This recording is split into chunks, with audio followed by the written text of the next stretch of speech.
and say, greater than Jonah, you believe it is here. Greater than Solomon is here. Greater than the temple is here. And he moved forward and made a miracle never done by any other human being. And that's the time they should have accepted him. I want to tell you where the book of Matthew chapter 12 spoken. There were things spoken in the Matthew chapter 12 that Jesus was telling them. You believe in prophets. Here stands a greater prophet than Jonah. Here stands a greater prophet, a greater person than Solomon. Here stands a greater person than the temple itself.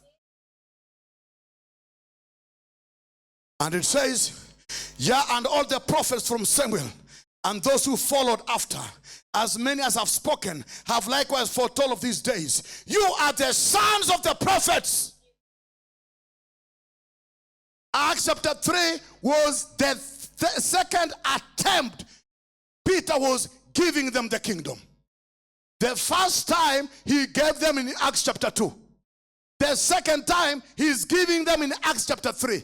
The final time it is Stephen giving them the kingdom. Because the Bible tells us, Jesus, when he was rejected, he went into a parable and he talked about a man who had a vineyard. And the vineyard was not giving fruit. And he came and said, for the 3 years I've been here, that was the ministry of Jesus. I've looked for fruit among you. I've not found one fruit. That is what Jesus found among the children of Israel. And then he comes up and talks about the long suffering of God. He said, there stood up a vine dresser that said, give me 1 more year. So 1 more year is the final time to Israel before that program is suspended to give you salvation. And I want to show you a scripture that the coming of John the Baptist was very, very urgent. The only mistake came in when he introduced Jesus. Is where the problem was. But everyone believed John. I'll show you.